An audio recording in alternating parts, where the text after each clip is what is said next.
अस्सलाम वालेकुम जी, साराना का सलाम कबूल कीजिएगा। आज मैंने बात करनी कि क्या इमरान खान साहब को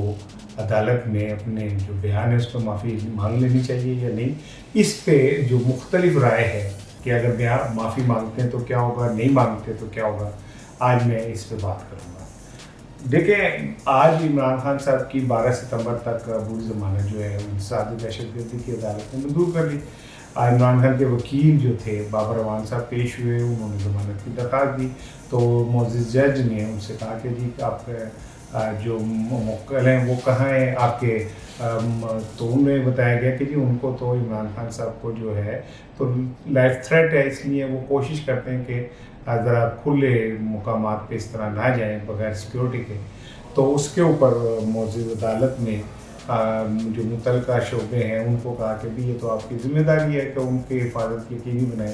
ताहम उन्होंने कहा कि जी ज़मानत के ऊपर बहस और ज़मानत का फैसला तब भी होगा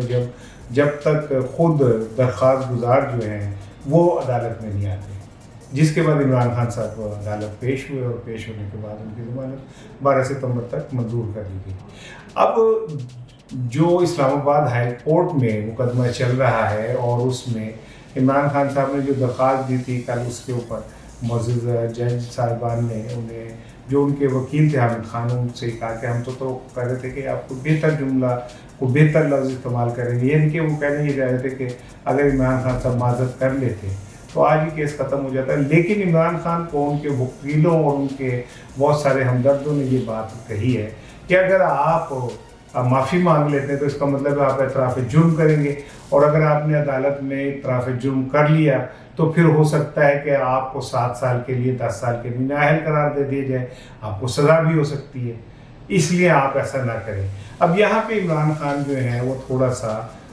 कशमकश का शिकार हैं कि उन्हें क्या करना चाहिए, क्योंकि उनके आधे वकला जो हैं वो ये कहते हैं कि आप अगर माज़रत कर लेते हैं, माफ़ी मांग लेते हैं, तो इसका मतलब ये होगा कि आप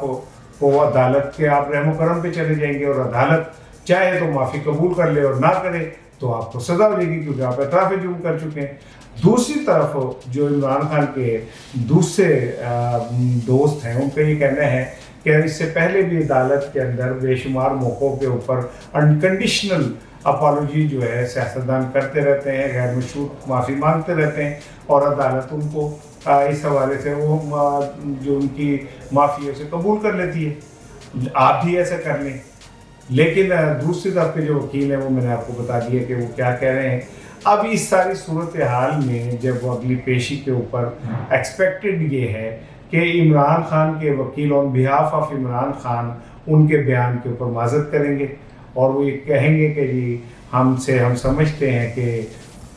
इमरान खान को इस तरह का बयान नहीं देना चाहिए था और उसके ऊपर हम माज़रत ख़्वाह हैं। और क्योंकि अगर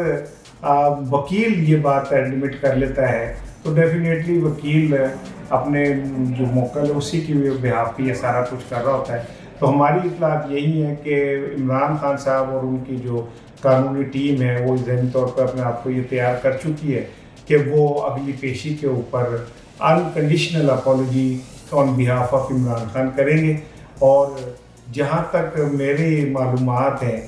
फ़ैसला तो मोअज़्ज़िज़ अदलिया नहीं कर रहे हैं और वो अपने फ़ैसलों में आज़ाद है, ना हम उन पर तबसरा कर सकते हैं। लेकिन इत्तलात यही है कि अगली पेशी पे अगर इमरान खान माज़रत कर लेते हैं तो ये केस उसी दिन ख़त्म हो जाएगा। दूसरी जानिब इमरान खान के ख़िलाफ़ जो लोग साजिशें करते रहते हैं, आज सोशल मीडिया पे ख़बर चलती रही कि जिस जज साहिबा को इमरान ने धमकी दी थी उन पे ये दबाव कि आप रिज़ाइन कर दें। तो इमरान खान के ख़िलाफ़ वो क़ुव्वतें जो हर दिन मुहाज़ पे नाकाम हो जाती हैं, एक और नाकाम अटैम्प्ट कर लें। लेकिन मैं समझता हूँ कि इमरान खान को कुछ नहीं होगा और इमरान खान अगली पेशी के ऊपर एक दरमियानी रास्ता इख्तियार करते हुए इस केस को ख़त्म करा देंगे। अस्सलाम वालेकुम।